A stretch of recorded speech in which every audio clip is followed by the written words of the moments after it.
Inside.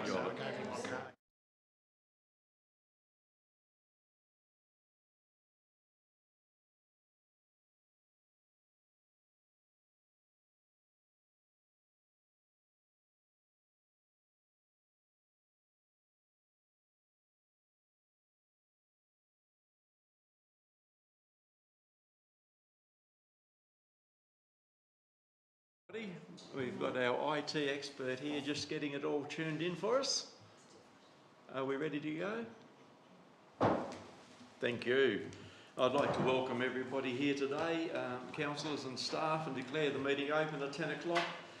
We acknowledge the traditional custodians of the land in which we work and live, the Palawa people of this land, Tasmania, and recognise their continuing connection to the land, skies and waters, and we pay respect to the elders past and present.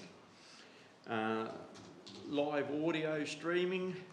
Ladies and gentlemen, I'd like to advise you that today's council meeting is being live streamed and recorded. This means that members of the public who are unable to attend in person can still observe the proceedings. By remaining in the chamber, you are consenting to being filmed and recorded. Please be mindful of your actions and contributions as they will be visible to the public, and thank you for your cooperation. 24.1, everybody is in present. 24.1.2, we have no apologies. 24.1.3, we have no leave of absence. And 24.1.4, we do have the staff in attendance. And we'll move straight into 24.2.1, which is public question time. We do have one there that's come in from Todd Dudley. Would you like to respond to that, please, John? Yes, thank you, Mr. Mayor. Confirmation. We haven't got to there yet. Oh, sorry, I was just looking at, sorry, my fault. Well, it says 24.4.1 confirmation of minutes. 24.2.1. Okay. So, John. Yeah, thank you, Mr. Mayor. The response is that Council is yet to finalise the budget for the 24-25 year. Previous Council decisions on this matter will be taken into account when framing the budget. Thank you, John. Do you have any other further questions from the public? Councillor Carter? I have two questions. One from Peter Beattie, 12 Scamander Avenue. In 2012, the Council sued the developer of the Wrinklers Estate subdivision for planning breaches. Could the Council please explain how it is that they continue to use the water retention basin on the development when it is never approved on the planning application? And further, did the Council do an assessment of the amount of water that will come off hard surfaces in the stage 2-3 phases of the development and subsequently run into the water retention basin due to the fact that the water retention basin reached capacity in the February flood event experienced predominantly in St Helens? And question two? And I have a second one, which is from Dale Matheson, Laguna Esplanade Scamander. I won't read his preamble, but it obviously explains the questions. The question to Council is, whose responsibility is it when the footpath is obstructed by wheelie bins, remembering the law states any obstruction of a footpath must provide an alternative in the immediate vicinity, otherwise the said obstruction is illegal. Thank you very much. If you'd pass them up to Anita, there'll be a response within 7 working days. Any other questions from the public? Councillor Drummond. This one is from Mr Neil Hill of St Mary's. Further to the discussion at last month's meeting about the potential new St Mary's dog exercise park at the railway precinct, who gave permission to Council for anybody to fence off part of this heritage area to alienate the area from the general public's use? If you pass that up, that'll be 7 working days. Councillor Johnson. This is from Joe Trevelyan, 5 Howard Street, Falmouth.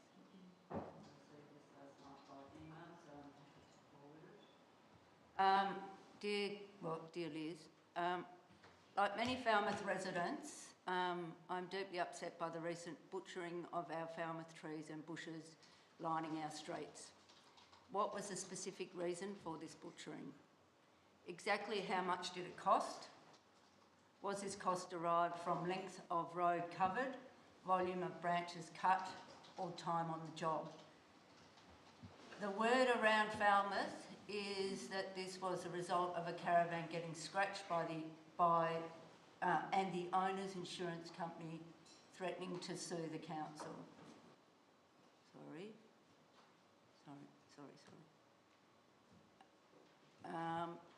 This has caused much anger and disbelief amongst the residents. Why are some plants up to 2 metres from the edge of the road cut back fiercely, whilst huge dead branches left hanging over the road? Does this seemingly random approach fit the council's best practice standards for the treatment of roadside vegetation? How does this approach work going forward? Leaving many branches split rather than sawn leaves the plant open to disease, and hacking all branches along the vertical plane will cause trees to grow back thicker and hence become more of a problem in the future. Finally, with all roads in Falmouth having a 40k limit, leaving trees along the road, which in many cases residents have lovingly planted and cared for, while judiciously lopping and the occasional problem branch, provides a natural strategy in speed reduction, fitting for the place. It should also be noted, trees in a street provide measurable mental health benefits. Whilst this tree mutilation method may be appropriate for certain situations, it has no place whatsoever in a small rural hamlet. Thank you for bringing these questions to the council. Thank you, Councillor Johnson. If you could please email that through to Juanita. Yeah, great. Thank you. Thank you. Do we have any further questions from the public? We have none. We'll move to 24.3.0, declaration of an interest of a councillor or close associate. Councillor Fever. It's with the Bay of Fires Winter Arts Festival.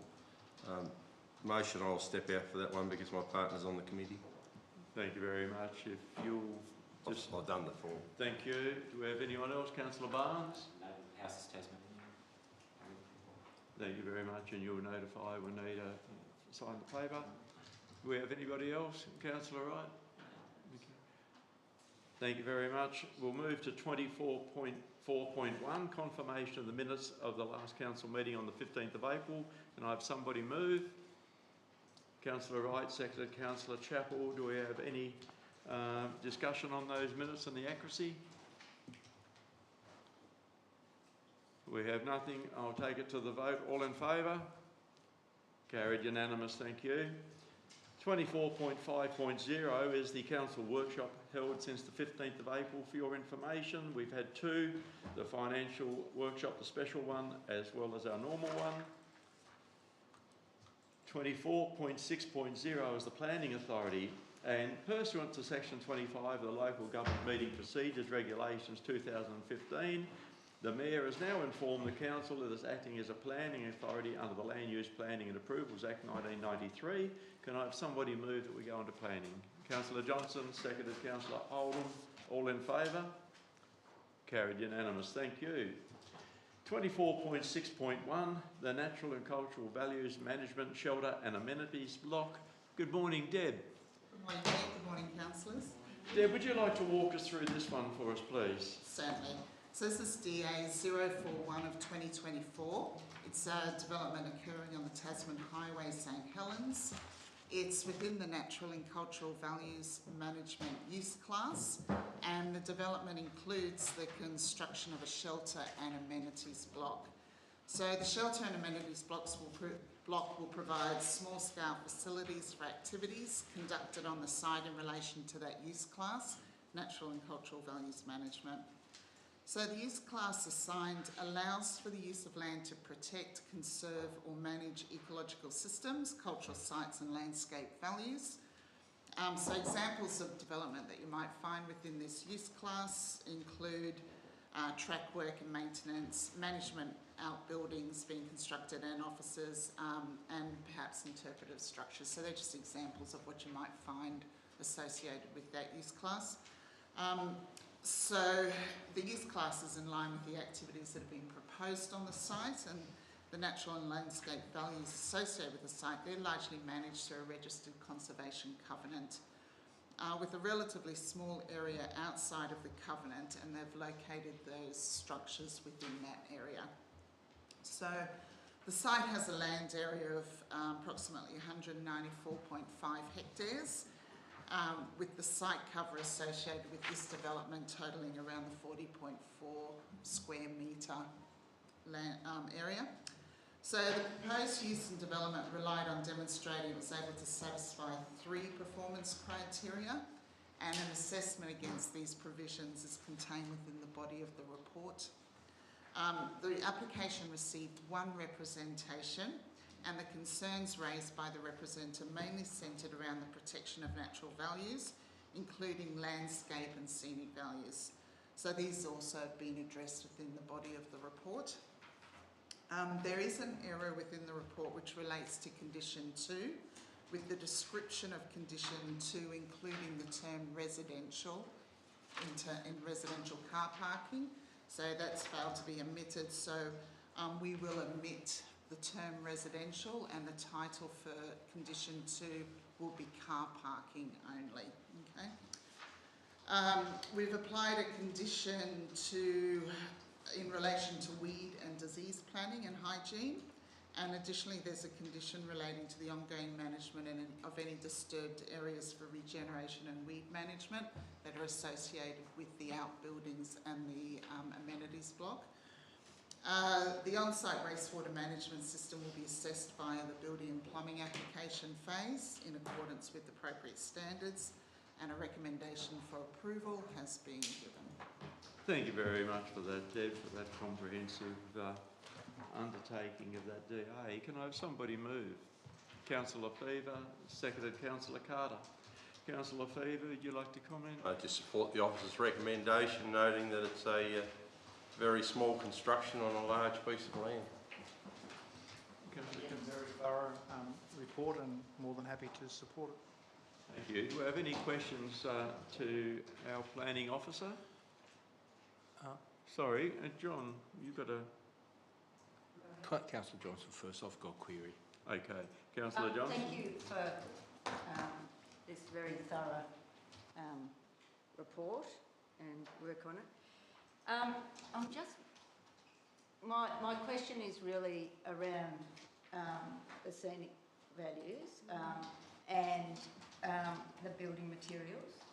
I note here that was one of something that came up, that the building materials are different to what would be appropriate for visibility, and the reason given that they are not using what are seen under the planning scheme as the acceptable type of materials is that there's currently vegetation, so you can't see it from the road.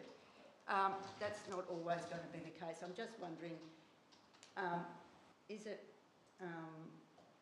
prudent, I suppose, of us to ask them to use appropriate materials, and why is it that it is so difficult for them not to use those that are in the planning scheme, keep the integrity of the planning scheme?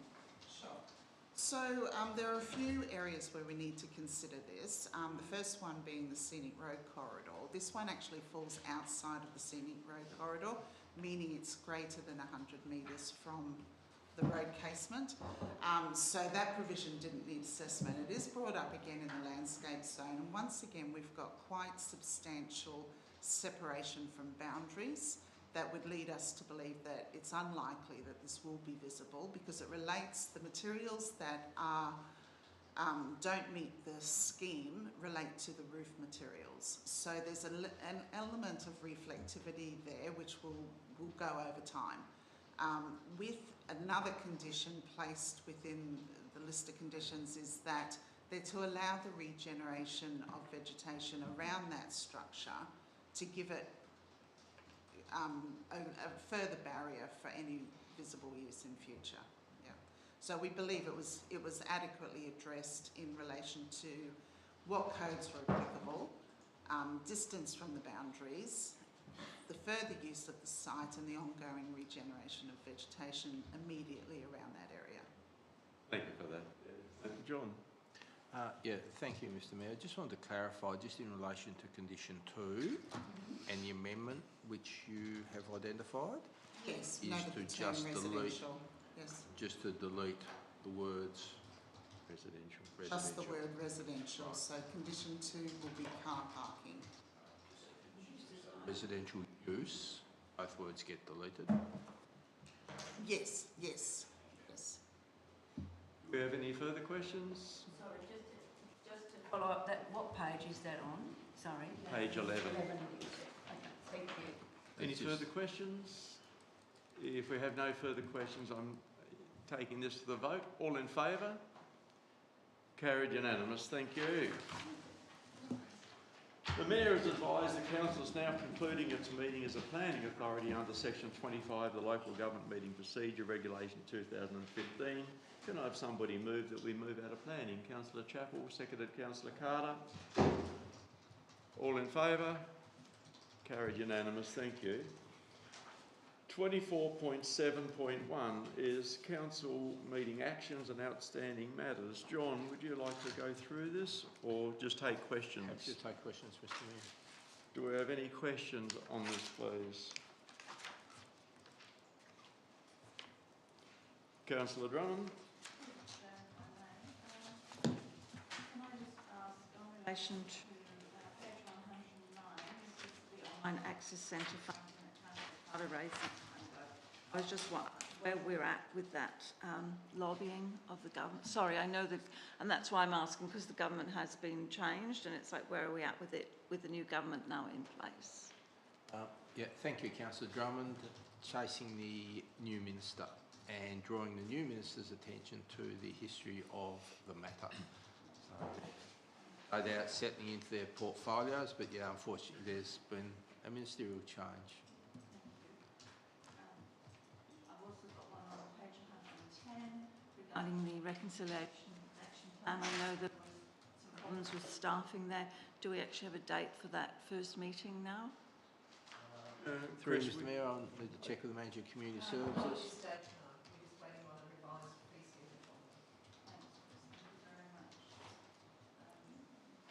And I think that was, yep, that's it. Thank you very much. Questions? Councillor Johnston? On page 104, just about the native forest restoration in Skyline, Tier and Scamander Forest. Just wondering if there's a possibility to put a time frame around the drafting of that and how we're going to communicate it. Through you, Mr Mayor, I'll just have to check with the NRM coordinator in relation to that. On page 109, I'd just like to say the 100% around the live streaming. I'd like to congratulate the council for this happening because I think it's it's a good thing to be doing, and I do note that we're getting people watching. It would be good to see how that continues and how we can make that more accessible to more of the people in our community. Any Sorry? other questions, Councillor Drummond? Not Drummond, sorry, Johnston I meant, sorry. Thank you. We have it here. Just number on page 111, the community landscape plan or policy for our townships. I'm looking for, I'm just asking, 25% of it has been done. How are we going there? Is there, that's, I think, quite an important piece of work.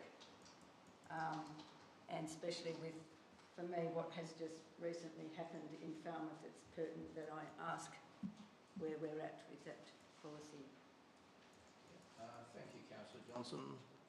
I'm just working my way through to that one. So which council meeting was that one at? The February council? February?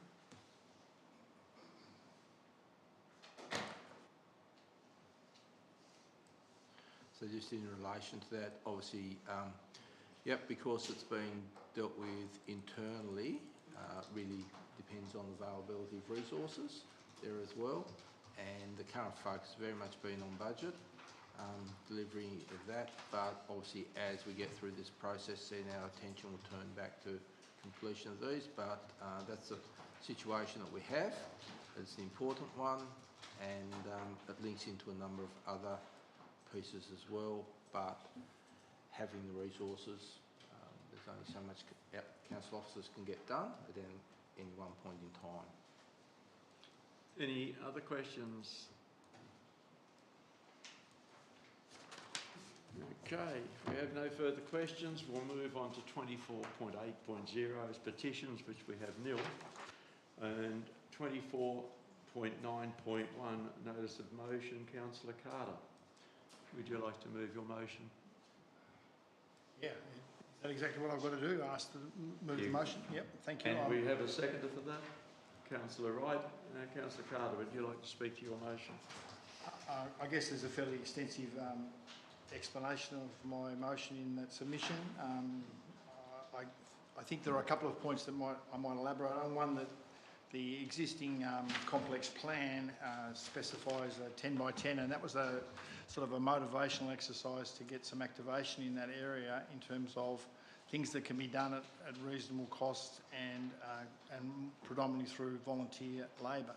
So they're trying to achieve 10 goals over a period of 10 months, and with 10% of their effort. And what I mean by that is, if you're a bowling club member, that you do some work outside of just the bowling club and contribute to the greater good. So in terms of this walking track, it's probably seen as the heart or the connection for the whole community in terms of getting people up the hill and getting them involved in that community beyond the sporting opportunities that exist up there.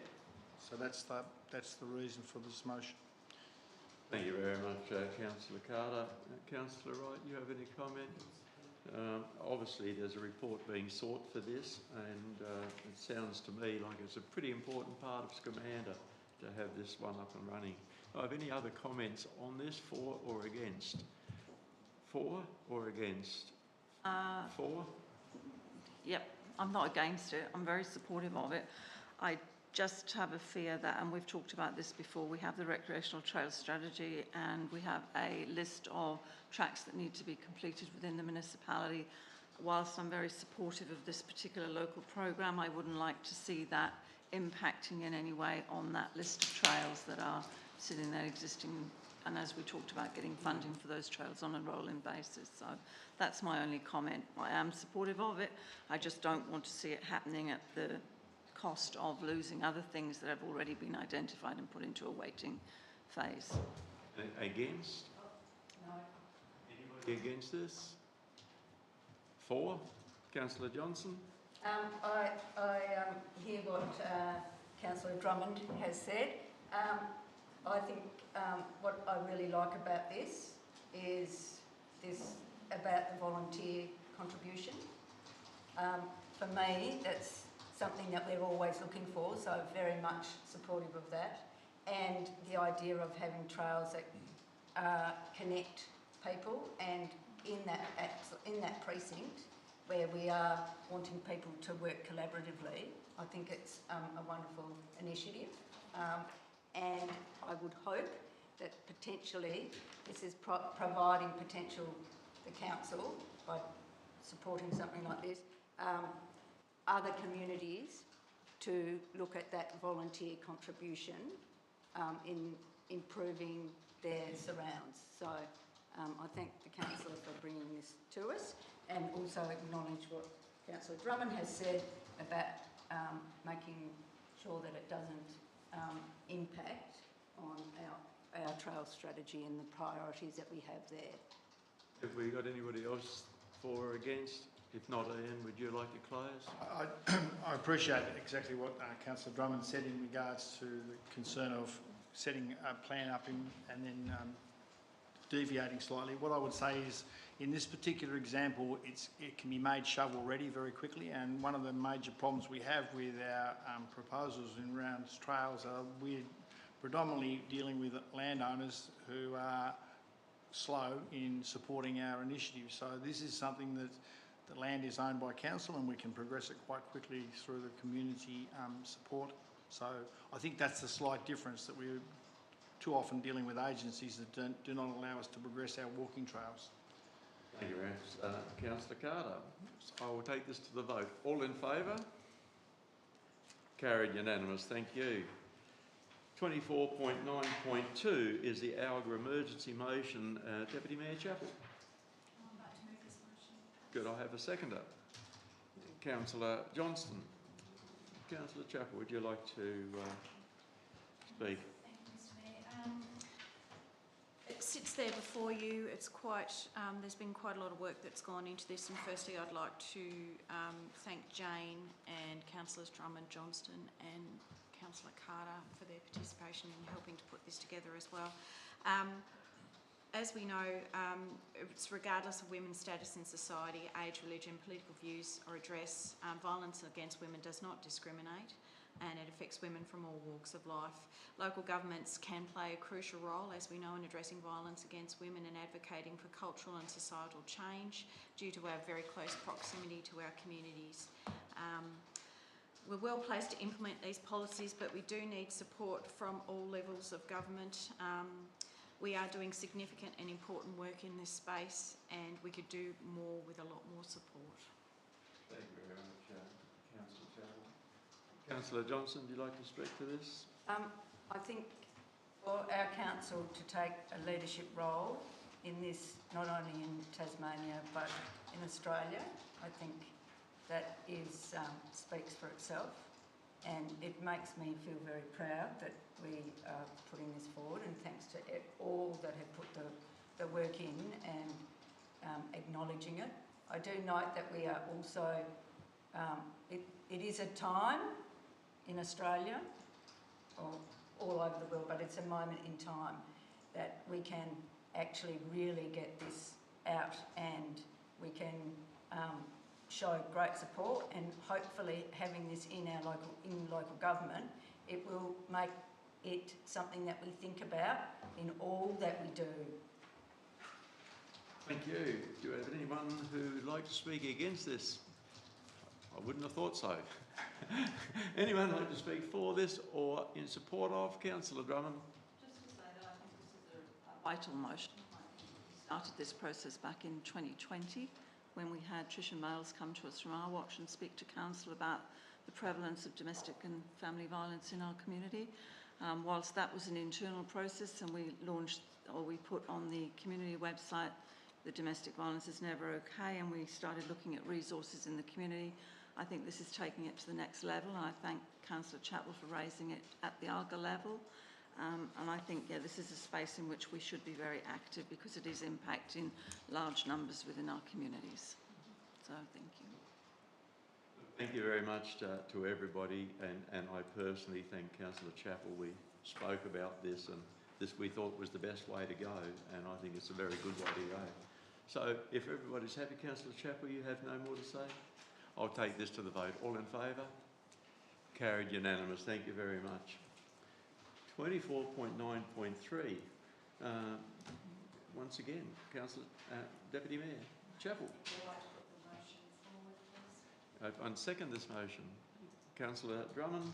Councillor Chappell, would you like to speak to your motion?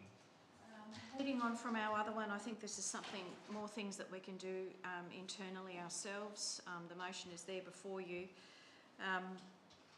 Again, the statistics are changing again in the last couple of weeks since we've spoken, so I won't go into the details that we've got there, but we do need to be taking a stand and leading by example ourselves locally, especially for asking the higher levels to step up as well. There's some really good awareness projects that we can do, and I would immediately love if we could look into a report and obviously get some community events happening and awareness as much as we can. Thank you very much. Councillor Johnson. Absolutely. We've missed the 1st of May this year, which is National Domestic Violence Remembrance Day, and perhaps that's something that going forward we can actually acknowledge in our... that's actually for women who have died under those circumstances, and it's, I can't say celebrated, but it's honoured every year on that day. So I think if we can start doing activities like that in our community, making it, it's like mental health and the stigma associated with mental health. The more we talk about this stuff, the more people are willing to come forward and expose that they've been in this situation and to ask for the help that they need. So, yeah, thank you. Councillor Wright, would you like to speak? I just want to say that I'm fully supportive of this motion previous, and I think it's such a huge issue, and it's very timely that we, start to do something. And I know that we have been talking about this for some time, and I think it's just, very important that it is addressed, and very pleased to see it come forward. Thank you very much, Councillor Wright. Do we have any other comments, Councillor Johnston? Again, very supportive of this and acknowledging that this violence against women is something that has been an issue for decades. It is a moment in time, and I do appreciate that it has been brought forward, and I do hope that this moment in time and this motion will allow us to bring forward these more events and keep it front of mind as we work through all of the work that we do as councillors in this community. Thank you very much. Do we have Councillor Chappell? Would you like to wrap up? No, just thank everybody's support on this one. Thank you. I'll take this one to the vote. All in favour? Carried unanimous. Thank you very much for that, and thank you very much, Councillor Chappell. 24.10.0, Councillors' questions on notice. We have nil. 24.11.0, Councillors' questions without notice. Councillor Johnston. Can you go? I have to pull mine up, sorry. Councillor Drummond. Chair. This only came up because we had the budget workshop last week, and I was thinking about this after the budget workshop, so I was too late to get the question in. We were talking about the waste transfer station and the mulch, and I would be very interested and ask if we were possibly able to look at a costing that would allow us to increase the temperatures in the mulch to kill those weeds. So we can look at that when we go into the budget deliberations. I hope there's enough time for that to happen, but it's around what would we need and how much would that cost to enable us to have weed-free compost that we're providing to the community, so that we can think about that moving forward. Thank you. Thank you very much. You'll pass that on to Juanita. We have further questions without notice. Councillor Johnston.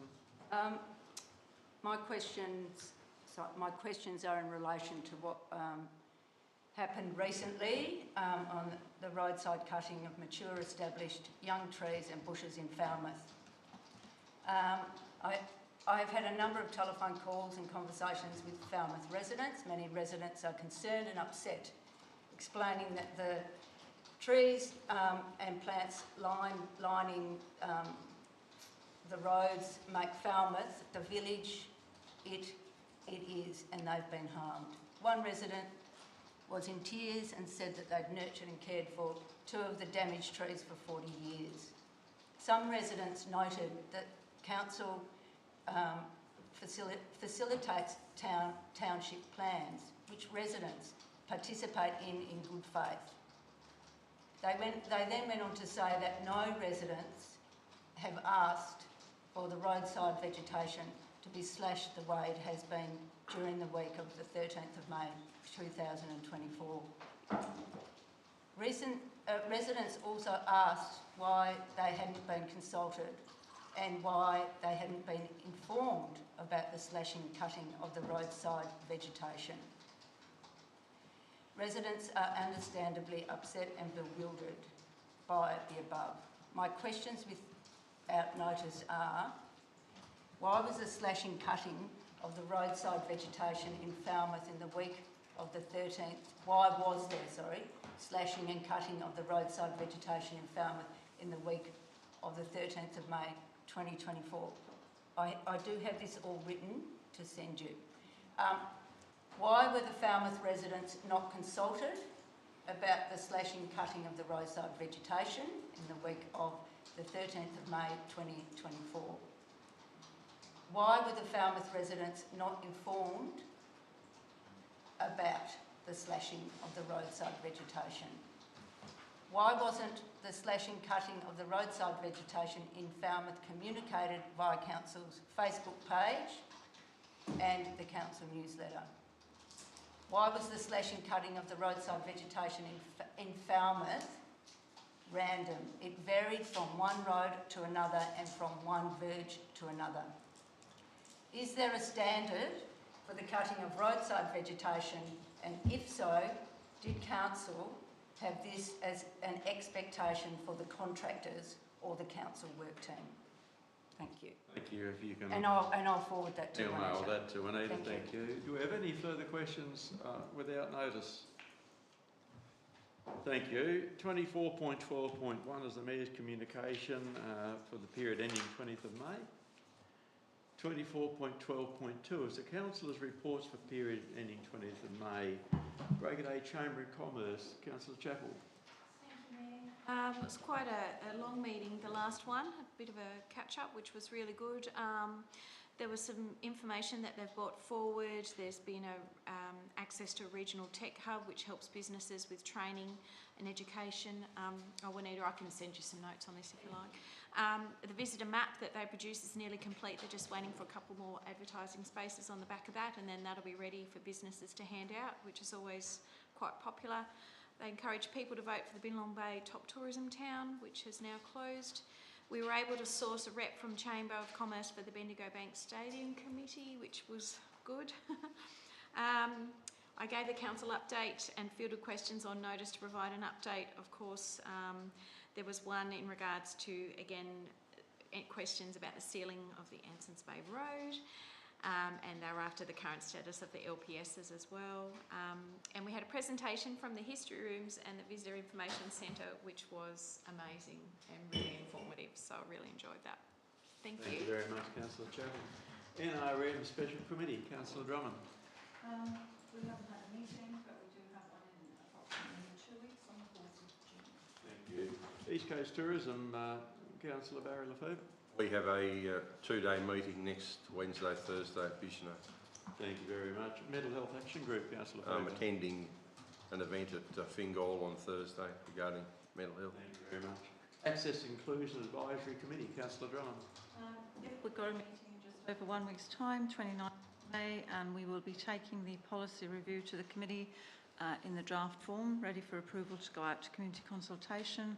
And I've also sent in a short piece on carers support groups to be included in the newsletter when there is space. Thank you. Thank you very much. The Bay of Fires Master Plan Steering Committee, Councillor Carter. Excited to tell you we've had a meeting. We had a meeting on the 8th of this month. We reviewed the brief that's going out to the tenderers. The original tenderers are being provided with that brief. A couple of exciting things about it, I imagine, would be that we've extended the study of the Bay of Fires to include up to Deep Creek, so I think that's a really good move. And we've also received some positive information which will be included in the brief from Grace Keith in regards to the tourism support of that venture. So exciting times that it's progressing along finally. Excellent. Thank you very much to everybody for that. 24.13.1 is the Corporate Services Department report. Good morning, Ange. Ange, would you like to comment on the Corporate Services Department report? I really don't have anything to add. Unfortunately, I've been away, hence the investment schedule is not included in the department report, but we have, with the investments, we have started our program for the 24-25 financial year with rolling over some of our investments going forward, so we're starting that program moving forward, so next month you'll get sort of the full report again with where that's at, but happy to take any questions and get responses because I wasn't here when Rao prepared this. So thank you. Can I get somebody move the report be received? Councillor Fever and seconded Councillor Drummond. Any questions, please, to Ange on this, if we have any? I think you've got let off pretty lightly this morning, Ange. Okay, I'll take this to the vote. All in favour? Carried unanimous. Thank you. The 24.13.2 is the monthly financial report. And Ange, obviously there's a lot of notations on here that's on the bottom of the page, first page, that just bringing people up to speed. Is there anything that you'd like to add to the report? no, nothing. Sorry. Can I have somebody move that the report be received? Councillor Chapel and seconded Councillor Fever. Any questions on the monthly financial report, please?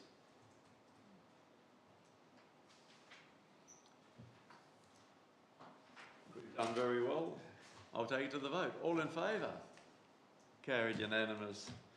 24.13.3 is the Visitor Information Centre report. Ange, anything there? No, nothing further to add. I think it's got all the detail in there. It's direct from the Visitor Information Centre and History Room. So. Thank you very much. Can I have somebody move that the report be received? Councillor Barnes, seconded Councillor Chapel. Any questions? I'll take it to the vote. All in favour? Carried unanimous. Thank you. 24.13.4 is the review of council delegations. Ange, would you like to speak to this one, please?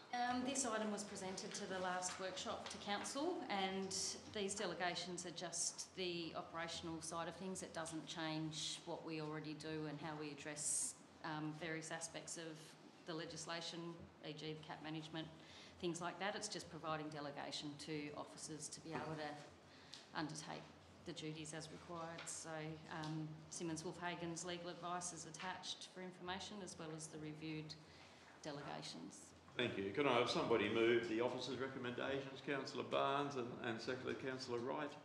Any questions on the delegations to Ange? Councillor Carter. My question is just a comment that cap management's receiving a fair bit of media attention at the moment, which I think is a very positive thing. If we have no questions, I'll take it to the vote. All in favour? Carried unanimous. Thank you. 24.13.5 is the audit panel minutes. Ange, would you like to comment on that? The audit panel minutes from the 18th of March are tabled for council's information. Can I have somebody move that council receive the minutes? Councillor Wright, seconded Councillor Chapel. Any questions on the audit panel minutes? We have none. I'll take it to the vote. All in favour? Carried unanimous. Thank you.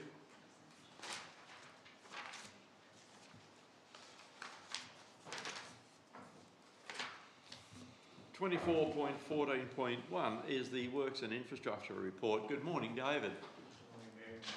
David, is there anything you'd like to talk to? If I may, just a couple of updates on a couple of projects. The junction works on the intersection of Georges Bay Esplanade and Cecilia Street across the road here. There's been a minor delay in finishing that. We're waiting on State Growth to do work on the southern traffic lane so that we can marry the new intersection in with that road. That matter is currently unresolved, but we're working to try and get that resolved. So as soon as possible we'll finish that. There's been a minor delay in the construction of the roundabout at Medea and Circassian Street.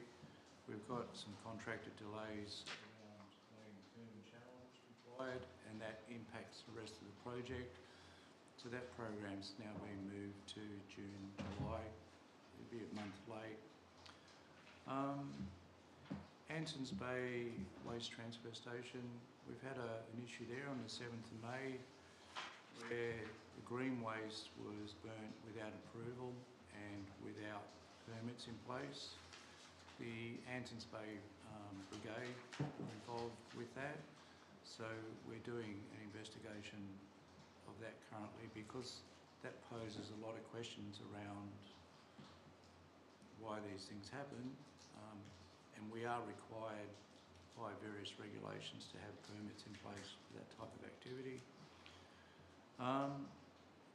Speed limit, a couple of speed limit proposals I'll be bringing back to the council. It involves the 40-kilometre speed zone, signposted speed roads in Ansons Bay. There's a recommendation coming to have that converted to a 40 zone like it is at Falmouth. And since we've sealed North Ansons Bay Road from the junction of Ansons Bay Road into the town, what happens when you seal a rural road is by default you increase the speed limit to 100. And so we then need to go back and review that speed limit and seek approval from Transport Commissioner to have that modified. So those two matters around speed zones will be coming back shortly. Thank you very much, David. Anything else? Can I have somebody please move the officer's recommendation the report be received? Councillor Chappell, second Councillor Fever. Any questions please to David on the report? If we have none, I'll take this to the vote. All in favour? Carried unanimous, thank you. 24.14.2 is the animal control report. David, as per the workshop. Yeah, this at the through Mr. Mayor, at the workshop we discuss what's happening with animal control in more detail. This here is a summary of activity. Thank you very much, David. Can I have somebody move that the report be received? Councillor Wright, seconded Councillor Carter. Any questions on the animal control report? We have none. I'll take this to the vote. All in favour? Carried unanimous, thank you. 24.14.3 is the waste transfer station motor oil disposal charge. David, would you like to speak to this one, please? The fee for motor oil disposal was previously free. The oil contractor, who is Hagen Oil, have indicated that there's a disposal fee of $1.25 per litre. This was missed in the fees and charges review, and that was just my fault for that. I just missed putting it in, but it's recommended essentially that Council adopt the disposal fee of $1.25 per litre, including GST, as a fee, because there is now a cost for disposing of oil. Thank you very much, David. Can I have somebody move the officer's recommendation? Councillor Wright, seconded Councillor Oldham. Any questions or comments to the Works Manager on this?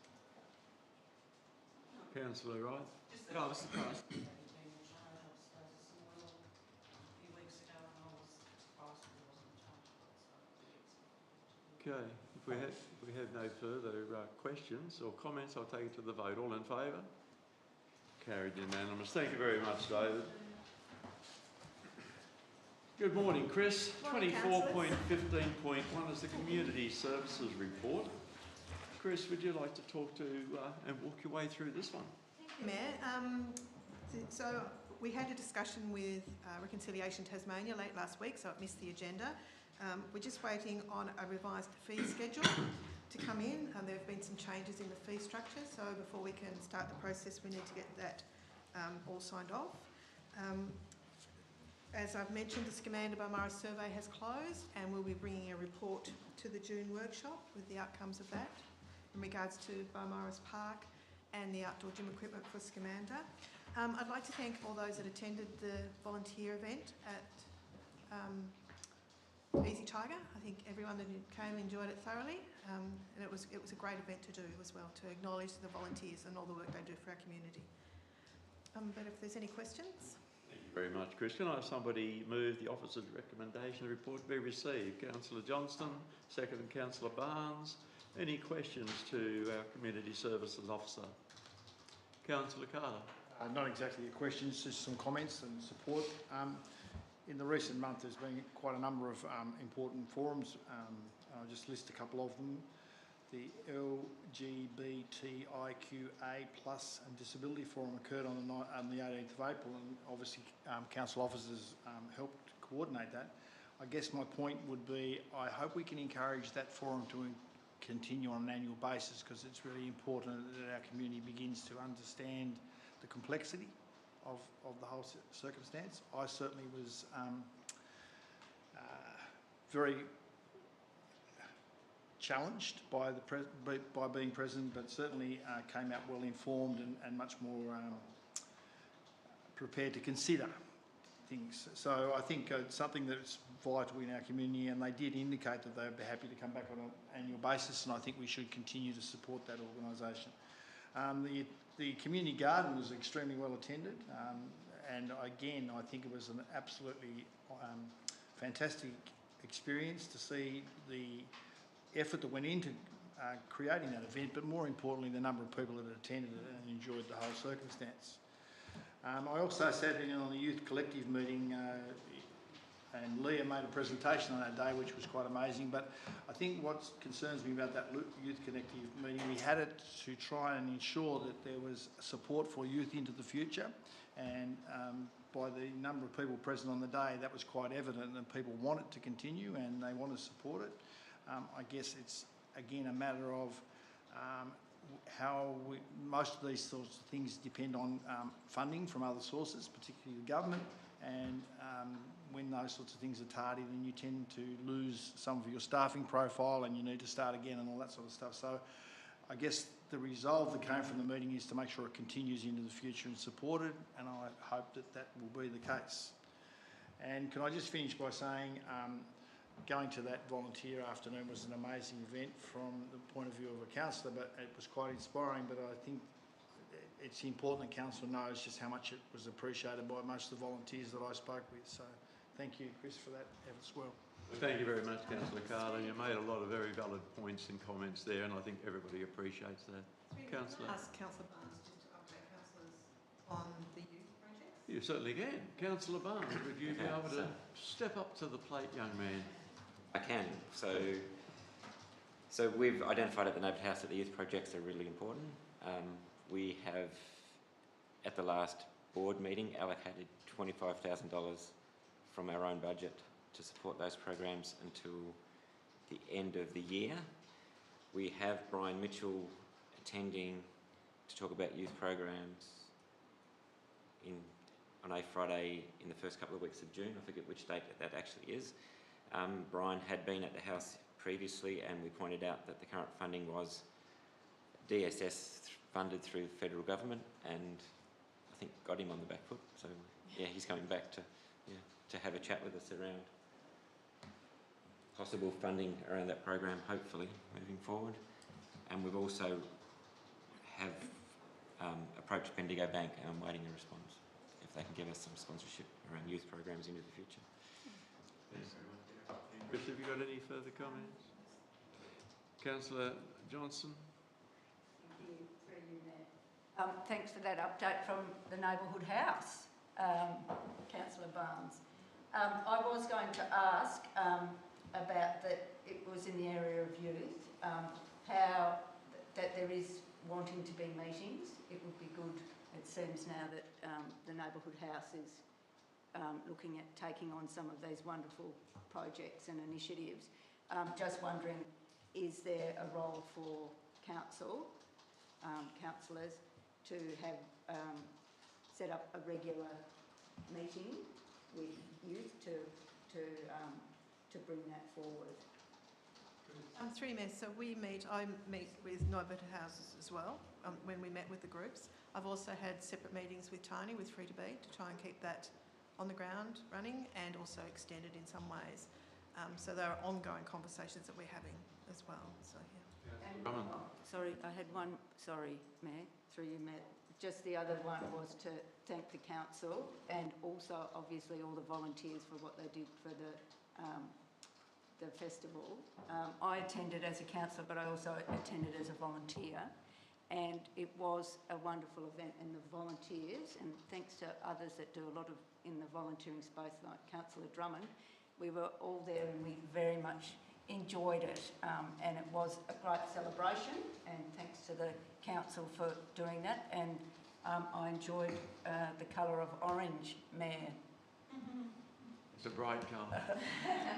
Councillor Drummond. I was just going to say that the youth collective meeting that Councillor Carter introduced through the chair is an open meeting to anyone who wants to attend, and that's a group of community members, youth, council and interested parties in youth, and they're trying to keep that going. So I think I've got the next date in mind. So that's one way of getting engaged with that youth space. It's something that Tani and those girls started off, and it's ongoing even though some of the groups are losing their funding. A few meetings ago, 2 or 3 meetings ago, it was determined just to keep it going with the community and with youth themselves. So that's always worth attending, and I normally do get there. I had to miss this one because I was having some procedure in Launceston. Also to say thank you about the Youth Film Festival. I thought it was wonderful, and I brought 11 volunteers down the hill, and they thoroughly enjoyed it. So and felt really, and it was lovely timing just leading into Volunteer Week. Perfect timing. And there was something, that's what I was going to say. I would like to take this moment, if I may, to promote something else with regard to mental health, and that's tomorrow night there's the 31 Ways to Sing Your Blues Away film project that's been funded through some of the mental health services in Mental Health Council with One Voice and some other groups. And so they are also a group of volunteers in the community singing, and they've done 31 short movies, and they're launching them tomorrow at the Falmouth Community Centre from 4 till 6. So that would be a great event, and I think all councillors are invited and staff. So, yep. Thank you. Chris, have you got any further to add? No, thank you, Mayor. Okay, if we've got nothing further, I'm going to take this one to the vote. All in favour? Carried unanimous, thank you. 24.15.2, RV camping at Fingal. Chris? Thank you, Mayor. So we did discuss this at the last workshop. This has come about because of the works that we're doing through the grant funding that was provided from the Black Summer funding in regards to setting up a youth park at Fingal. Since the 1st of January, we have to be mindful of the child and youth safeguarding legislation that was introduced in Tasmania, and this has raised the issue of regards to free camping or any form of camping and in young people's spaces. We know that people camp for free at this space, Fingal Park, and I'm asking that Council reconsider that we change the area for free camping in Fingal and move it to the recreation ground. Thank you, Chris. Can I have somebody move the officer's recommendation? Councillor Barnes and seconded Councillor Chappell. Any comments? Councillor Drummond? Just that I think it's a really good use of that space down there. We've had larger groups there previously when they've applied to council to use that space. I think it's a great way of resolving an issue next to the children's playground and keeping camping in the area so that they bring visitors to the valley. Yep. Thank you. Councillor Johnston? I also support this consideration. So I assume when we're considering relocating something that there will be something that will come back to us to say this is what we will be doing, that the consideration, there is something that actually happens, or is it just... Through you, Mayor, we're actually asking that Council do it now, and as part of the process we engage with the community. So if the community come back and say no, well then I will bring it back to Council to see what alternatives are. But in hindsight, the legislation says that we need to be mindful of young people's spaces. So yeah, we have an obligation to do something in regards to free camping and child activities. Just question in regard to that through the Mayor. Is there going to be increased facilities as in toilet and shower facilities? Because I'm not sure how much is there, but it looked from the photo that there's only a small amount of facilities there. Through you, Mayor, it may be one toilet short. Okay. Yep. Councillor Barnes? So, with this, I like the idea and I support it. I just think as part of the engagement with the community, if we could talk about the larger use of the recreation space at the recreation ground. Yeah. Thank you. Well, we have no further comments. I'll take this to the vote. All in favour? Carried unanimous. Now, we're going to stop now. We've got a citizenship, so if everybody would like to stay here, we'll do the Australian citizenship and then we can have our cup of tea, cup of coffee with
Thank you.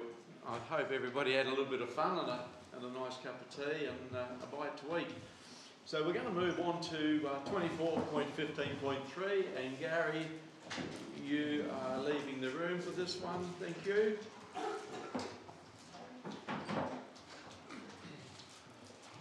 Chris, would you like to talk to the Neighbourhood House request for us, please? Thank you, Mayor. This was also discussed at the workshop where Neighbourhood House Tasmania are holding a conference in conjunction with St Helens Neighbourhood House and Fingal Valley Neighbourhood House in St Helens this year. They've asked if council will contribute some funding towards this event.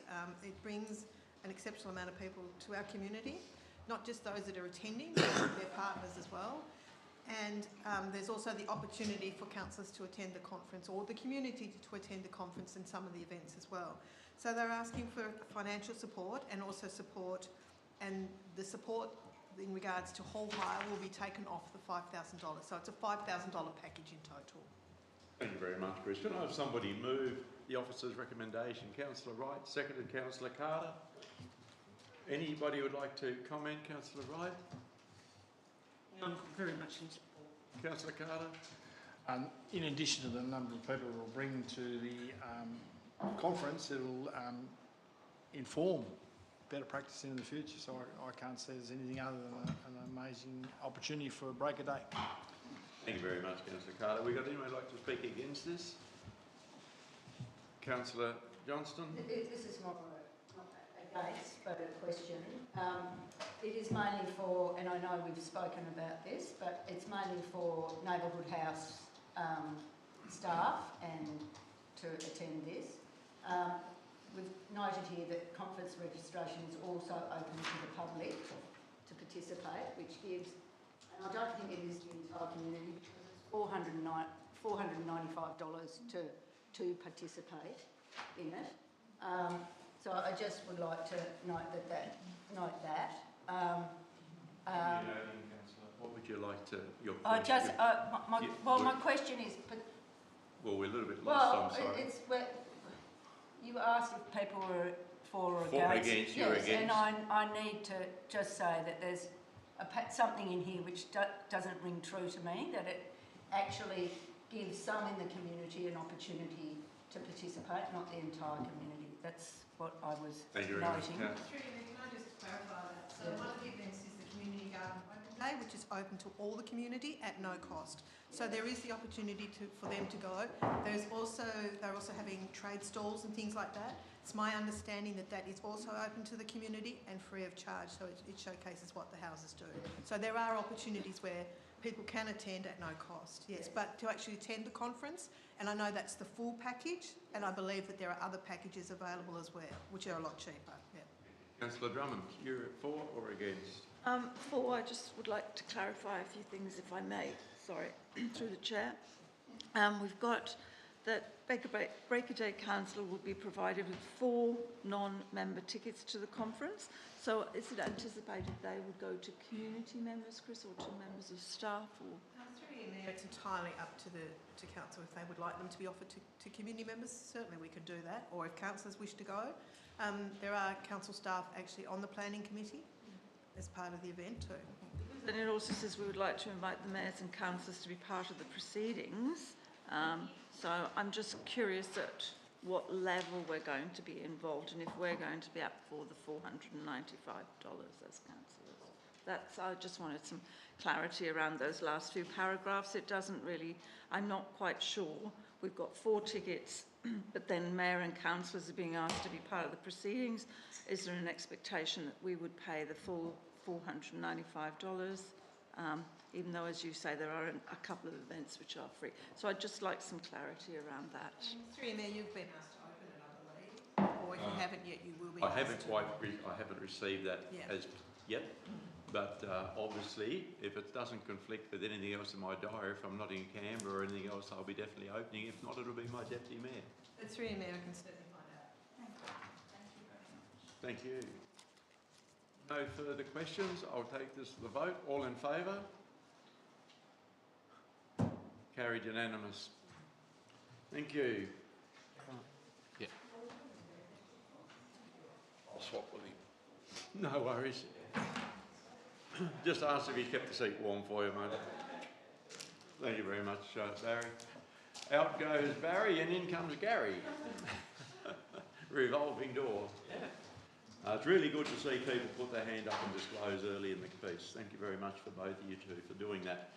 24.15.4, the Bay of Fires Winter Arts Festival funding. Chris. Thank you, Mayor. This was discussed at the council workshop. As councillors are aware, a total of $14,000 is put aside as part of the budget process for this event. $10,000 for the Bay of Fires Arts Prize and $4,000 is earmarked for the Bay of Fires Winter Arts Festival. As it was brought to our attention, the Arts Festival is not occurring this year due to Panorama issues with Panorama and sightings of the festival and of the market.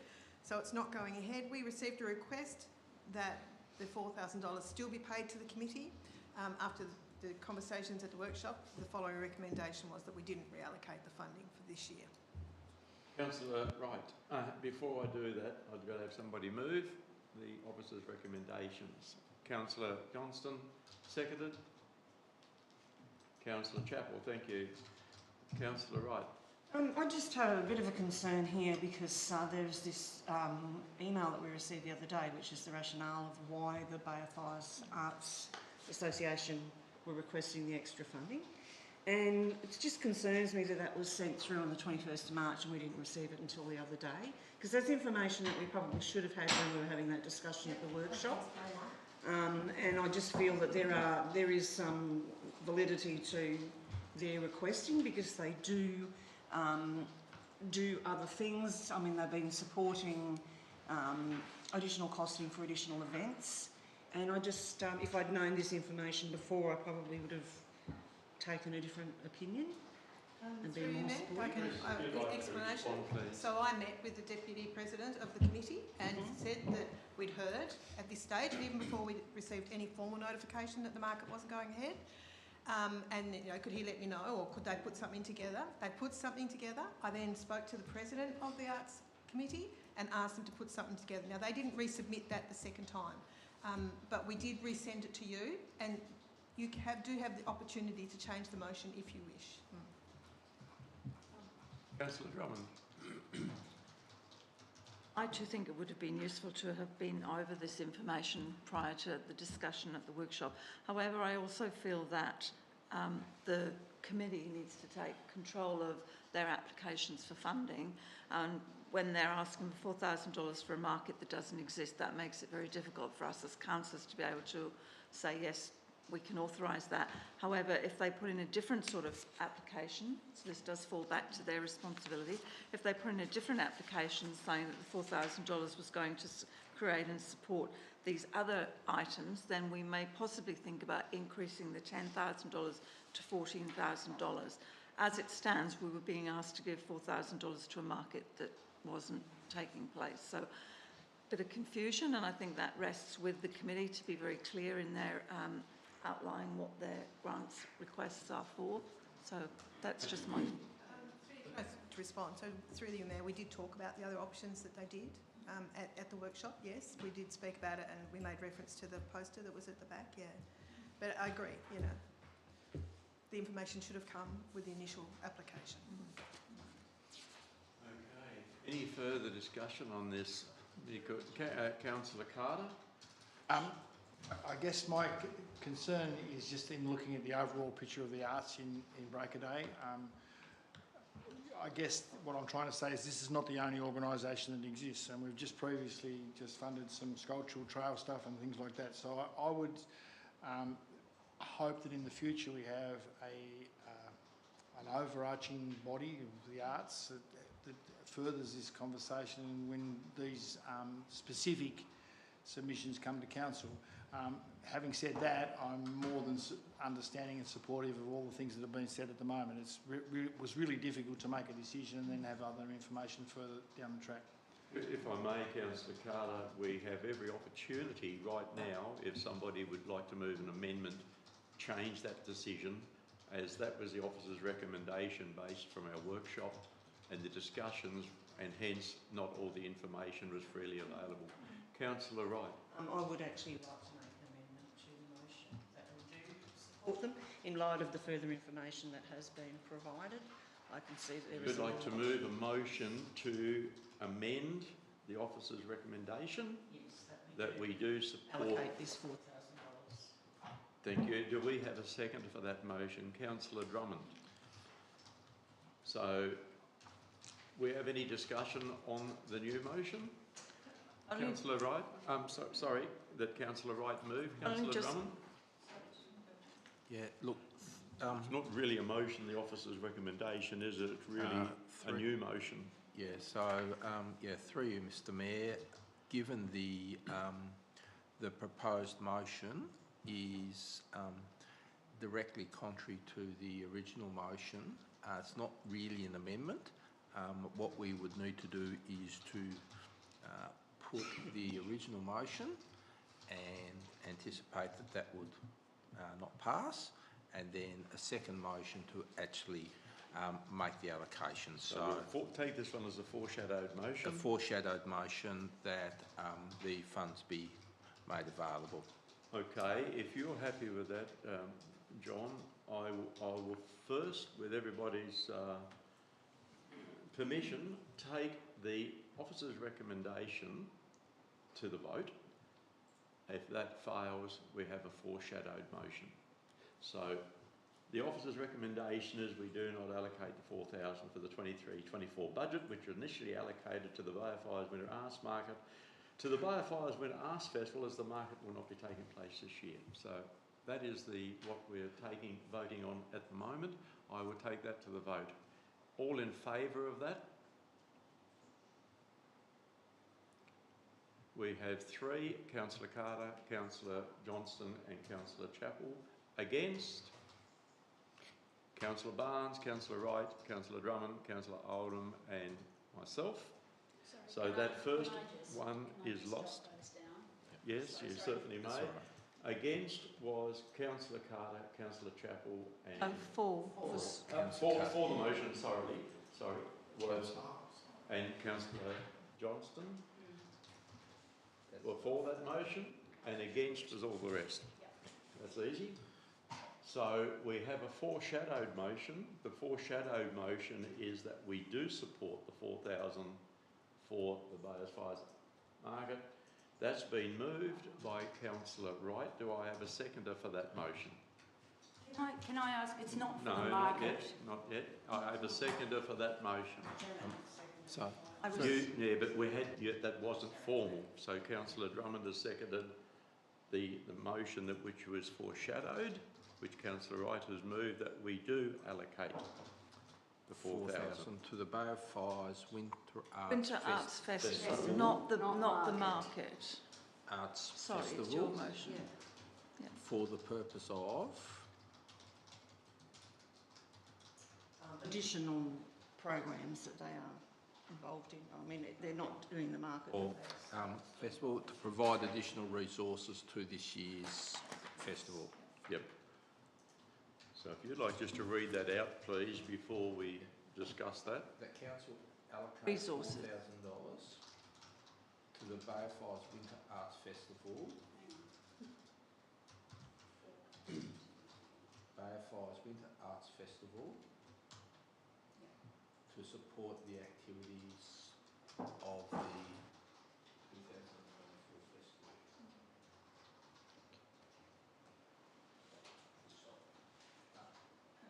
Okay, so the motion is up on the screen. Councillor Drummond, yep. Councillor Drummond. I was just going to say, I don't know if you can go in the motion or if it needs to go underneath, but there's something in there that needs to say when this comes to us next year, they very specifically state what the money is to be used for and not for the arts market. I think we can do that without the motion. We can actually get our officer to put a letter back to them that this is a one-off. Unless there is communication to a higher level, it won't be accepted.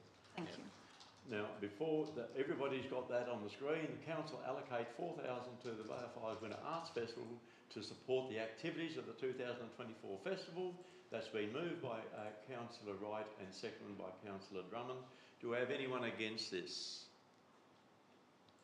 We have nobody. I would, Councillor Chappell. I'll just make comment as to what Councillor Drummond said before, and that's why my decision will be no, is the fact that I think they need to look at the grant funding and they need to be a bit more organised advised in regards to that, so I'm still going with my original decision. That's fine, thank you very much. Do we have any other comments you'd like to speak for or against? For? Hey, Councillor Wright, you already moved it. Against?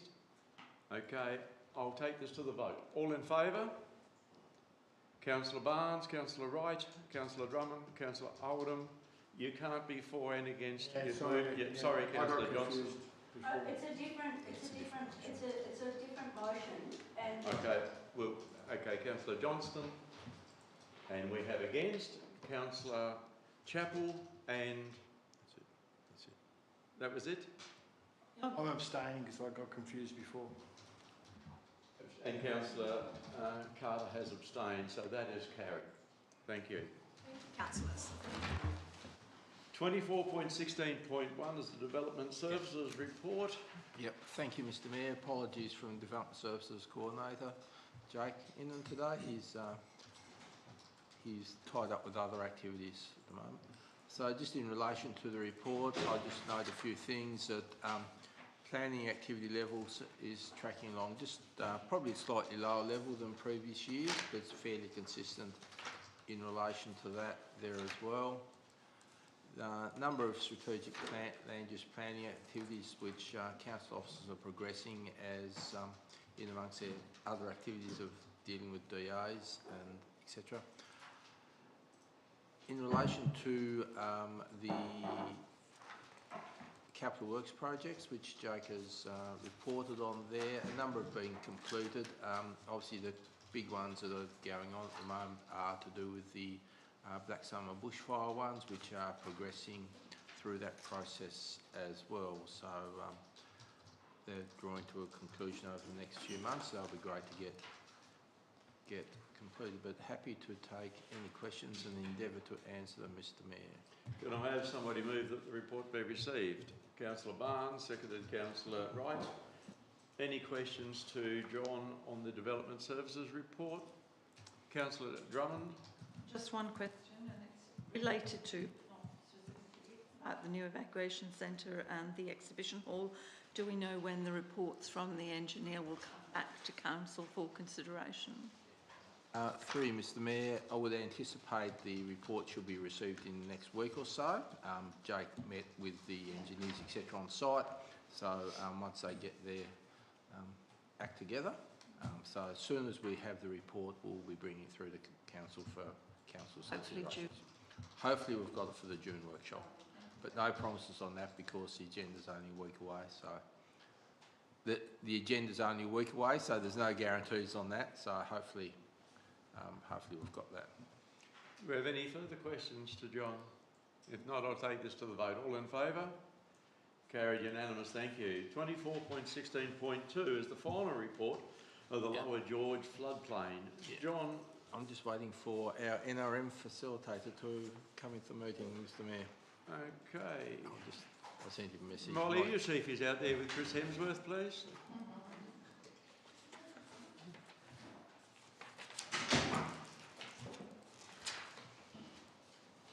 It was just a little bit of a private joke. I told Molly that we had a special guest coming for the citizenship, and she was quizzing me all the time. I said, well, if you throw things away, it'll come back, you know. Could be like a hammer.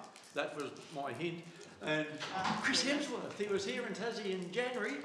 I said, you never know who may come.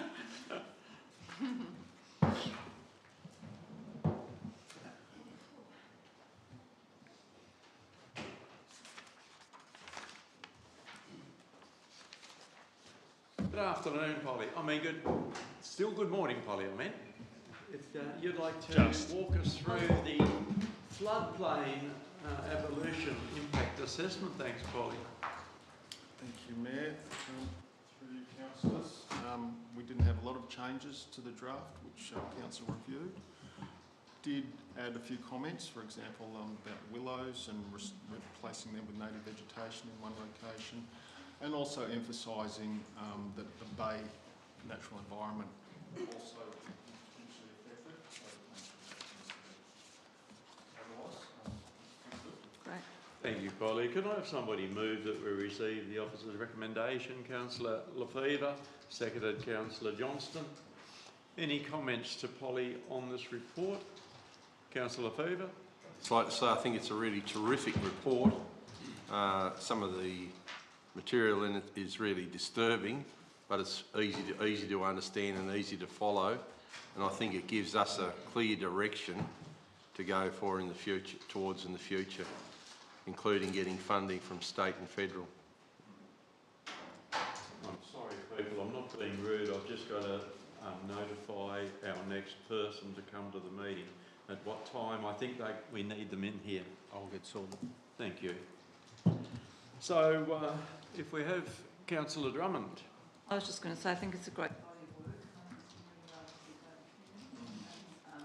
really engaged by the community through this process, and now that we've got that body of work sitting there, it does allow us to make grant funding applications if we can determine what our next stages are, which are laid out there. So I think it's excellent, and congratulations to everyone involved in the process. Councillor Johnson. Just a second in the motion, I wanted to also thank you for the work, and I agree with Councillor Levine. It's really well written. It really helps people. Like when you get reports, you often can't really see. Often, maybe it's just me, but you can really see the scenarios, and it's really well spelled out. And I think again with the grant funding, but also our opportunities to work with farmers and others in the community to make, to let them see what and how nature does what it does, and that we're sort of got some clear understanding through experts as to what the scenarios are. So it's a very good report. Thank you. My comment was also in support, and basically exactly what Liz has just said and what Janet said. It is a great report, it's very well written, it does make it easy to understand, and having something that's been put together so well will also aid with any future grant applications. So, Thank you very much, Paul. Mr Mayor, I'll just add to that, council itself doesn't have a large stake in terms of assets. Certainly very concerned in terms of the St Helens community, business and the overall regional economy and access to the Bay of Fires. But it is some other big agencies and asset owners that we can work with and make use of this report, and hopefully they will seize it as well and take the opportunity. Thank you very much, Polly. Well, I'll take this to the vote. All in favour? Carried unanimous, thank you. 24.16.3 is the Binglong Bay Barbecue Shelter. Yep, thank you, Mr Mayor. As councillors are aware, the barbecue shelter at Binglong Bay requires replacement. This, in part, is due to a couple of factors. One is the very poor condition of the current facility, and secondly, the other is its location within a depression, which is prone to flooding from groundwater, which we can do nothing about. So council officers have examined the site and have identified three potential options for a replacement shelter. Unfortunately, none of the three are a perfect location. There are advantages and disadvantages with all three of the options. So what we are suggesting is that we go to, and we've also taken into account the Binglong Bay Foreshore Master Plan in these considerations as well. So we are suggesting that we go to community with the options which we've identified. They may come back with a different option, which will most likely not be in this area because these are the only real logical ones there, but we'll wait and see. Go to community, get their thoughts on the options here, and then from there it will come back to council.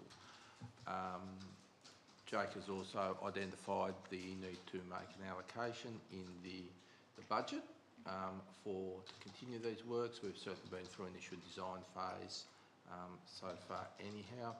The intent would be to get this moving and have the new structure in place for the forthcoming summer period. Can I have somebody move the officer's recommendation? Councillor Fever, seconded Councillor Wright. Any questions or comments, please? I'll take this to the vote. All in favour? Carried unanimous, thank you. 24.17.1 is the General Manager's report. John.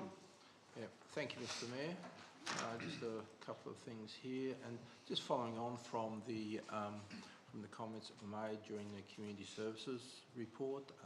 Just want to acknowledge what a wonderful event that volunteer festival was, and certainly I've had some feedback from a few people that attended that on the day, volunteers, and they thoroughly enjoyed it. And I think they said, can we do a similar thing next year? I said, well, just have to wait and see. But like, thank you to the groups that actually took the time to put in their festival, their videos, their little films. Really inspiring, and also to the council officers for organising that as well.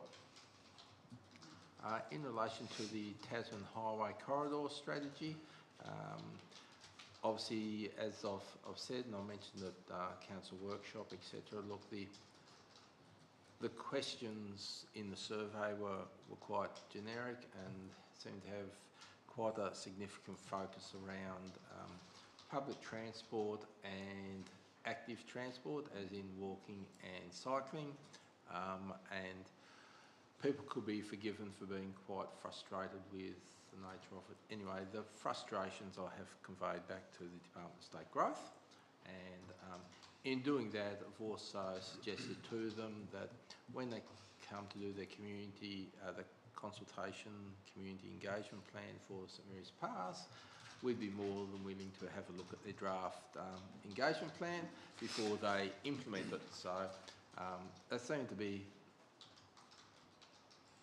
taken on notice. That one, I think it's fair to say they haven't said yes, but they're aware of our offer, and hopefully they will talk to us about that. Apart from that, Mr Mayor, happy to take questions there in relation to the report. Thank you. Can I have somebody move that the report be received? Councillor Drummond, second Councillor Wright. Any questions to the General Manager? Councillor Drummond. A couple of things. Page 240. I'm mistaken, you had 2 meetings on the 2nd or the 4th in St Helens. They repeat themselves. It's just an error in the document. Oh, we are missing a number there. Yeah, so the exceptional experience one with East Coast Tas Tourism. So that was... what's supposed to be in there, not the... Is that just a typo? That's just a typo on date. Typo on date. Okay, just all right. Typo on date. So, yeah, and repetition, as you've noted. So, yeah. I have a question. 241. Meetings with community members, including Jason Unwin and the Georges Bay Sailing Club. May I ask what those briefings were about, or is that... Jason Unwin, obviously, he's the owner of Easy Tiger, so that was... that was just about that was really, he was talking about what his plans are for the site moving forward, and general catch-up regarding that one. And Georges Bay Sailing Club, they are looking at their options for where they're going to be located. So we're just, they've come back with further information at some stage down the track, and council will need to consider that. Yeah. I just think Easy Tiger is a real bonus for the town at the moment with what they're doing over there. It's been a really good process to watch. Any further questions? Okay, Councillor Chapel. It's nice to see that car park's been graded. It was quite pleasant walking through there the other day. I was actually there last night. I did an open mic thing. Just a shame that they're not getting more patronage at the moment. I know it's cold, but there was only 4 people in the audience. You always like singing in large crowds. Oh, yeah, it was the biggest crowd I've ever had. Yeah. If we have no further questions, I'll take this to the vote. All in favour? Carried unanimous, thank you. 24.17.2 is the call for motions for Legat. John, would you like to lead this one, please? Yeah, thank you, Mr Mayor. It's just periodically LGAT give notice of a call for motions for future meetings, and this is one there. Obviously, our domestic violence one is going straight through to ALGA, but whether there's anything else that council might want to consider submitting a motion for this particular item, open for conversations. Councillor Jones. I'd like to see us pop through the chair, if possible, doing something around housing. I think it's just so important, and whether I was looking at that, like Scottsdale facility that's just opened with the 12 20 tiny houses. 12 tiny homes, a pretty amazing I missed the opening, unfortunately, else I would have gone up for it. And I'm just thinking, is there something that we can do to, I don't know what the motion is, so I'm putting it to you, John, with your brain, to think about it. But I think we need to do something in the housing sphere, because we're so short on housing in the area for general residential, rental, not purchasing, but rental, and for workers' accommodation. And that tiny housing thing just struck me as being so ideal, that you could have workers' accommodation that would look something like that, but also people who were in emergency accommodation, who need emergency accommodation, you know. Through you, Mr Mayor, within the East Coast Strategic Regional Partnership, there is a component around the examination of the housing situation to identify, make recommendations and hopefully ultimately progress to ensure that things like worker accommodation and other forms of accommodation are addressed. So this is something we've long advocated for at the state level, to do that analysis of the nature and extent of need on the East Coast, and then particularly around the worker accommodation, once you know the nature and extent of need, then how that opportunity is communicated and translated to potentially the private sector or a combination of private and public, to actually take advantage of that to address the needs. So that piece of work's happening over there. I'm not quite sure what the motion would be that we will be taking to LGAT around this one there as well, but certainly we've got action happening over there, and it's also a key focus area that council has as well. Go to state funding, I suppose. You know, an emergency. I'm really serious about emergency. I know of families who are currently homeless, you know, with kids in this weather. It's like 3 children and a single mum who are just got nowhere to go on their couch surfing. It's like they cannot get into rentals.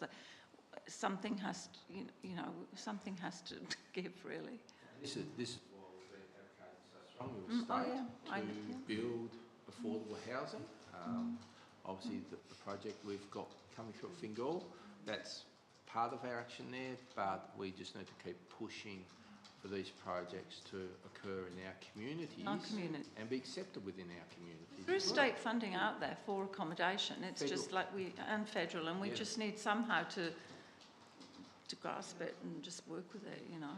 But if I can, Councillor, also is LGAT is pushing extremely hard to try to get the contribution charge introduced, infrastructure contribution planning, because you can have the money to build a house, but you've got nowhere to build it because it's not in the planning scheme for the...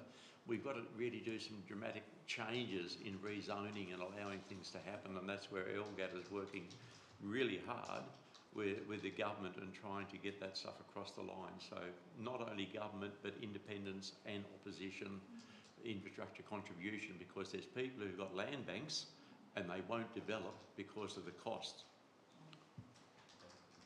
Councillor? There's also people I've spoken to who have large-ish acreage properties that have previously been farming properties, but they're zone rural, and they would like to actually move in that direction. That's the zoning part I'm That's talking the about. zoning part and land use strategy. Exactly. So, yeah. Councillor Oldham? Would the Scottsdale Tiny Homes project, would that be private enterprise or? I think it was in collaboration with the... there's a big story in the paper the other day about it, Vaughan, which was really good. It was opened, what, 2 weeks ago? Privately owned land. Yes. It's actually privately owned land. Yes. I think it was Zone Rural Resource from what I know. So the project's been funded privately? Yeah. Okay, and like it's a fairly commercial project? And the council worked, they had the opportunity to work with them and help get it up over the line really quick, which is the zoning is a big part of where you can build, and infrastructure contribution is a very big part of why people land bank and don't go ahead and developing. So there's lots of issues, and the end result is getting more houses built. So that's what we're working towards.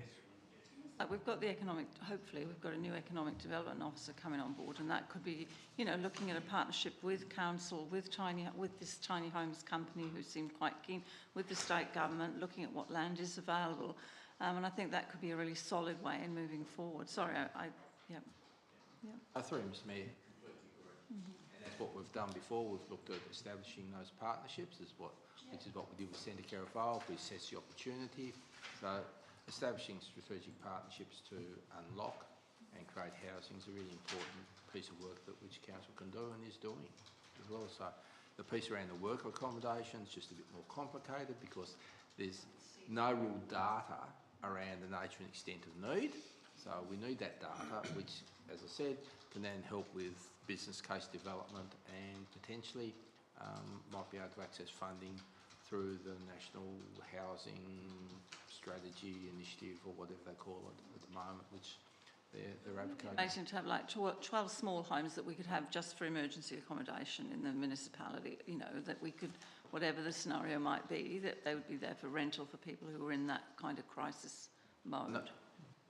I know when we looked at the emergency housing as part of the old hospital site, certainly one of the challenges which Homes Tasmania have, or Department of Communities Tas have, is the service provider to manage this facility, because it's not just a case of having the house there for the emergency stuff, it's actually how they're managed, and they're different to the normal rental situation. So, and unfortunately being where we are, we don't have the housing managers located here in the town or in Break of Day that they do in Launceston and Hobart, which is nice and easy to deal with. So when it gets a bit further afield, they seem to find it too hard. Councillor Carter. I want to make a comment about what the GM just said a moment ago about worker accommodation. It quite surprised me that Easy Tiger basically provide accommodation to guarantee their staffing.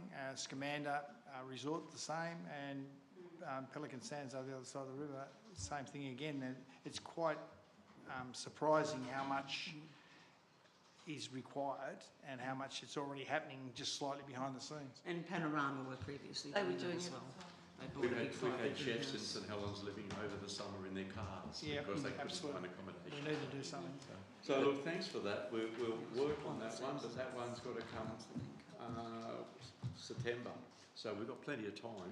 Well, no, the notice of motion, Mr Mayor, has to be in before then if we're going to put in the motion. And we've had a conversation around what council's doing, 7th of June. but it actually hasn't translated to, here's a motion that's going to go to LGAP. If anyone wanted to email Jane a motion, because the closing date is the 7th of June, sorry. Okay, so we don't need to vote on that one. That's for discussion. 24.17.3, the annual plan quarterly review.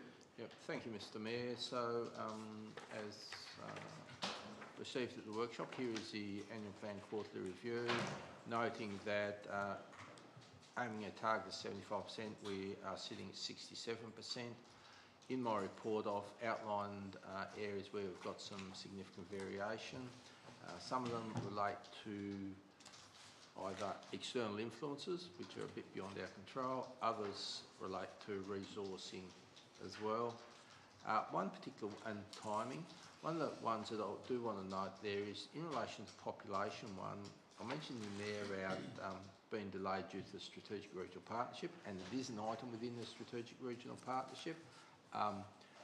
The point that it's become quite evident through the inception meeting for the Economic Development Strategy, and also looking at the Aquatic Centre project, that we actually don't have the luxury of waiting for the Strategic Regional Partnership for this information. We actually need to do it, and do it now, so that we've got the latest information available for to inform these strategic processes.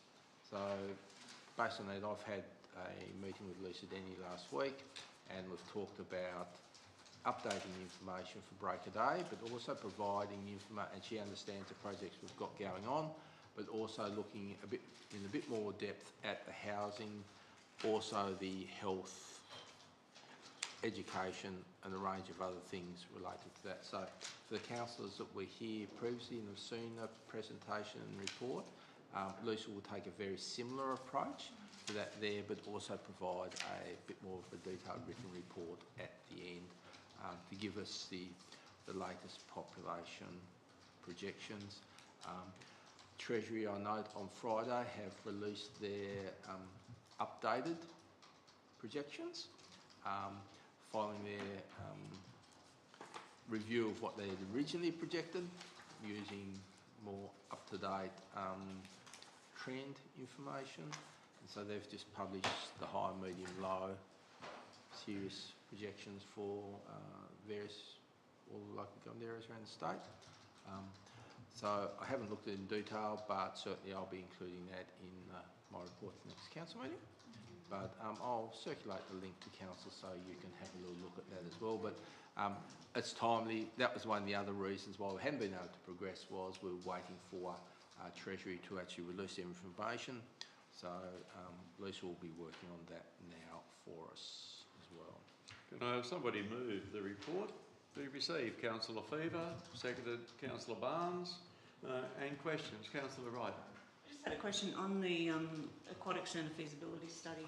That had originally, I understood, was originally quoted as about $40,000. It's now 90. Is that correct? And I'm wondering what we had, Councillor Wright, was initial allocation of 40. We had no idea. We've never had a quote on it because it was the nature of the investigation. So at the last budget in the current year, we put some extra funds in there because if councillors, it's very much a staged approach where there's the initial feasibility study, then there's a more detailed business case as well. So the 90, some of that will transfer across into future investigations, but it's just because we had no idea what this was going to look like. It was at least to have an allocation there that we could work with. So the committee is in the process of assessing those, and there'll be a report back to council in the near future on that. Do we have any further questions? Councillor Drummond. Just on page 264, going back to housing, we're talking about, you say there, John, some affordable housing projects are being pursued in Fingal and at St Mary's. Can I ask where in St Mary's? Do we know, or is that just a general kind of... Yeah, 3 years, at the back of the hospital? Yes, working on one at the back of the hospital. And that site round the back of the Catholic Church is no good? We raised it with them and they haven't come back to us. They seem to only ever be able to work on one project at a time in some of these locations, but that was certainly pointed out to them. And also raised questions around the one on the corner of Cameron and Main as well. Yeah, which has also been noted for potential car parking. Page 279, I'm still wondering where we're at with the St Mary's Pass stuff. St Mary's Not Pass. us, but St Mary's. Study the state, yeah. So as I mentioned there, they've got a consultant appointed, which is great. It got held up a little bit by a state election. I thought it was a little bit further. And as mentioned in the previous items, they have a draft community engagement strategy developed, and that I've suggested that we have expertise who might be able to support them in developing a process which effectively engages the community in a different way than the Tasman Highway Corridor strategy. Another one is page 281. I'm getting a lot of emails at the moment, and it was alluded to, I think, by Ian, Councillor Carter in the public question time. Bins on the street in Scamander being a problem with people in scooters, wheelchairs, etc. Are we able to do any, and this is around waste education, are we able to do any education through our website, through the social media, about where bins are meant to be placed for collection, which is not in the middle of the pathway that's going to obstruct it for other people? Yes, Drummond, we will work on that one, and I'll work with infrastructure. Unfortunately, community habits and follow the leader, things that seem to underpin the actions of some within our community. They see someone do something, so they do the same. Councillor Wright. But if we can at least... Sorry. No, go on. I was going to say on that, through the mayor, in some places there are strips of pedestrian crossing that don't really leave enough between the crossing and the edge of the road. In places I've noted that. So, if people are putting their bins out, they're going to be on the footpath or they're going to be on the road. There's not a lot of them, but there are a couple of spots like that. Yeah. So it makes it hard for people to go, well, I think it's also Seems a bit trivial. hard when people in wheelchairs can't get up and down the footpath because people have got all their bins I on know, the I footpath. get it. I know. And in the winter, when the grass is slippery, they can't go round them on the Totally grass. understand. So I'm we just do saying need to sometimes address the it. options of where to put the We bin do need seems a to little address bit. it. Yeah, Councillor Drop. That's where I'm coming from. Someone's got some time. I'm in a wheelchair. Myself, it is really difficult when you're trying to get yourself round when, you know, you've got obstructions all the way. Like you say, you end up going off the curb into the road. It's not particularly. But it's just been raised a lot, so that's why I raised it. And I thought maybe it's just a simple education campaign we can do. And the final thing I've got is around the professional development page 291, councillor learning. There is the new one that's out on land use planning. So councillors would have received advice from the Office of Local Government around the latest module to do with land use planning, which is out there and available for completion. And for those councillors that need assistance to access portal or to progress through, Jane and myself are more than happy to assist with that as well. Break a Day is probably about number 5 out of 29 within the state, so we're doing pretty well, and it will be good just to keep progressing this. The next one after this is financial, which is actually financial and asset management, which is actually quite a good module as well. So I did it yesterday. It took about an hour. There's quite a lot of information in it. My only suggestion was that if we could report back, when we get these emails that say this new model's up, there are no links in there. It doesn't take you to the website. So then I have to go trawling back through my email and find the original one with the links in it, or remember, because I don't remember those things, I'm sorry. I have to look them up. But there's no link in it that takes you direct. So it's just a block. All I'm thinking is that's a block in a way. If you've got something that instantly is there that you click on, that you go over to, you're far more ready to follow it through than if you go, oh yeah, it's there, now I've got to go and find where I've got to go to do it. So it's just some small feedback. yeah, through Mr Mayor, I will convey that to Diana, and hopefully we might get a new email in the next few days with the link, but that's a really good suggestion to actually do that. Makes it easier. Makes it simpler. Yeah. And it is a good learning module. I actually really, even though I've been here for 10 years, I still found it really useful. So, yeah. Councillor Carter. I was going to make a comment before when you were talking about the Scamander Avenue circumstance.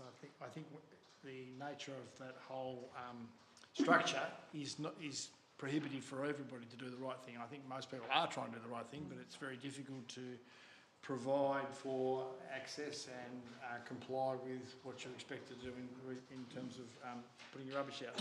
If I can just ask another question, please. Can we, it's in the Scamander Coastal Hazard and Flood Management. We haven't done a lot of work in that, and it acknowledges that in the documentation. I'm just wondering if we can find someone to advance our circumstance down there. It's been on the tables for a fair while now. Yeah. Councillor Carter, it would be great to do it. Unfortunately, we need to rely on the NRM facilitators' expertise, even to guide if you had someone to advance it as well. As Polly's noted within that, is prioritise that. The dog management policy invariably sucks up an incredible amount of resource, and Polly's sort of, it's been a bit more than normal this time around as well, so that's impacted on that. But Polly's very mindful of that. With the completion of the Lower George floodplain project, that was taking a bit of time. So it's great to have multiple things running at the same time. Unfortunately, when you've got a team of one, mainly, you can't always progress them at the same time. So it becomes a bit more sequential rather than parallel in that. So, but certainly he's onto it, and he's very much aware of the need to progress it. Okay, I'm going to take this to the vote. All in favour? Carried unanimous. Councillor Drummond, unanimous, thank you. 24.17.4, inquiry to the local government sustainability. Yep, thank you, Mr Mayor. Look, this particular one, federal inquiry, opportunity for us to put forward a submission there on relatively, well, broad terms of reference. So I've taken the liberty of looking at the Local Government Association of Tasmania submission and making some break-a-day changes to reflect Break-a-day centric. our experience there, and just to, for what it's worth at the federal level, hopefully they read it, but at least we've put something in. And if there is they come down and do a visit to Tasmania, then maybe we should just go along and do a presentation as well. But obviously the local government financial sustainability, a lot of it revolves around financial assistance grants, etc. That's a critical thing there as well, but it's a high level approach to local government sustainability. Can I have somebody move the recommendation? Councillor Fever, seconded Councillor Carter. Any questions, please, or comments? Councillor Drummond, I think, had questions. No, I was just going to ask, dare I even ask, what's happening with the local government review now at the state level? Because that's a wonderful question, Councillor Drummond. We had a hiatus period of a few months with the state election process, and then we come back and the report that they received and submissions closed on end of February, and we're back, and unfortunately the Minister is on leave at the moment. So at this point in time, it's not moving any faster than snail's pace, and obviously to progress it, any investigations any further requires a budget allocation, and the mail that I'm getting is that will be September when the state budget's handed down. thinking all the pressure that we were put under to, you know, take part, and we did faithfully respond at every opportunity, and here we are sitting, you know, and now I'm thinking we've got a federal inquiry now as well, so it's lovely, isn't it? If I may, I think we're luckier than a lot of our counterparts. A lot of our counterparts have rate capping as well, and the honest truth, the way I see it, and I tell every member, I don't care if it's ALGA, ministers in federal or state, local government sustainability cannot be just expected to always prevail when they keep pushing down responsibilities and roles to state government with no resources to match. We've actually got to keep pushing back, because if we don't push back, they'll expect us and our ratepayers to subsidise state and federal governments at every opportunity. And I think that's one thing that we all need to be very, very strong on. And the heavy vehicle road tax is one, while I'm on my bandwagon, 27 years and we've never had an increase. 27 years the trucks have got bigger, and mums and dads in our community are paying rates to our council to subsidise state government roads. We manage 80% of the road network in Tasmania, and they are collecting the money from the heavy vehicle road tax and are not passing it on. And it's unacceptable. So don't talk about sustainability at local government level when they're treating us like crap. That summed it up, Mr. Mayor, I think. That's my point of view. Absolutely. Councillor Carter. I wouldn't have put it so well as you did, but I think this document is a very important document, and I hope it does get listened to in the right places. I particularly like the comment about ad hoc grants, because as I made a comment earlier about some of the things that happen in our community, because we don't know from one year to the next, we cannot get programs up and maintained with the right people, because they have to disappear because they don't know what's going on. True comment, Councillor Carter. Do we have any further comments? Because I think it's really important that our council does put in a submission on this. If everybody's happy with that, I'll take it to the vote. All in favour, carried unanimous. Thank you. Well, that concludes our normal meeting. Pursuant to Regulation 15.1 to the Local Government Meeting Procedure Regulation 2015, the council move into closed council. Thank you very much, Sandra, for attending today. Bye. Can I have somebody move that we've moved into closed council? Councillor Chappell, second Councillor Barnes. And then we will turn off our meeting.